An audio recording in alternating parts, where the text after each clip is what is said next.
How to delete Instagram recently deleted post. Hello everybody, this is Sabrina here to help you today. So without any further ado, let's get right into the video.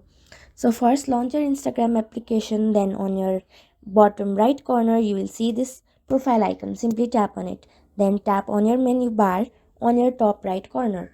Then you will see this option in your fourth line, your activity. Simply tap on it. Then you will see this recently deleted option.